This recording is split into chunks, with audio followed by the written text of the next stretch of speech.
शेतकरी बांधवांनो, हा जो काही प्लॉट आहे तर ह्या प्लॉटमध्ये फुले ऊस 15-0-12 म्हणून शेतकरी महोदयांना जे आहे ते व्हेरायटी दिलेली.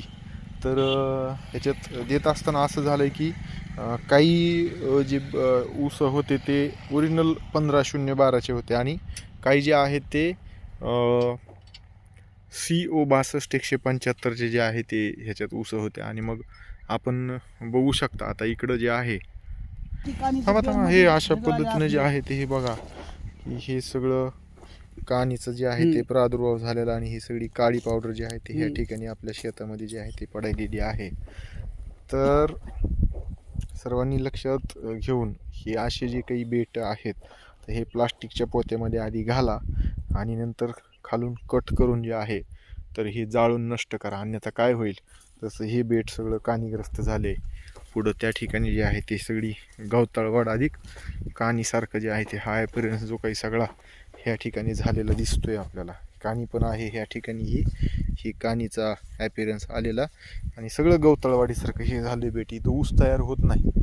तर हे बेट उपटून जाळून नष्ट करा, अन्यथा काय होणार आहे, हे सगळं असंच कानी.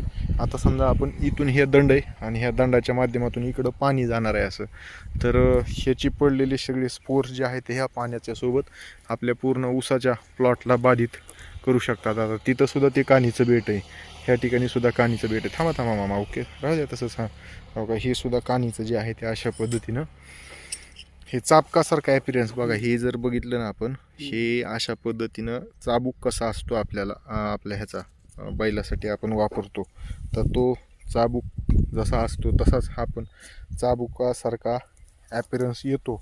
म्हणून ह्याला व्हाईट स्पॉट किंवा चाबूक कानी म्हणून संबोधलं जातं. हा बुरशीजन्य रोग, ह्याचं स्पोर्स 2-2, 3-3 किलोमीटर जात आहेत आणि हे फक्त 62-175 ह्या व्हॅरायटीमध्ये येतं. इथंही बघा, आता हे सगळं गवत्यावाडीसारखं झालं आहे आणि हे सगळं हे चाबूक कानी. तर ही काळजी थोडीशी घ्या. आपल्याकडं जी काही डुप्लिकेट किंवा सॉफ्ट 8005 म्हणतात किंवा कोशांज 32 पांढरा हे जे म्हणतात, तर ती म्हणजे ही जात आहे आणि याच्यामुळं आपलं आर्थिक नुकसान पुढंसुद्धा भविष्यात मोठ्या प्रमाणामध्ये होऊ शकतं. तर ती काळजी घेऊन आपण असे बेट जे आहे ते उपटून नष्ट करावेत.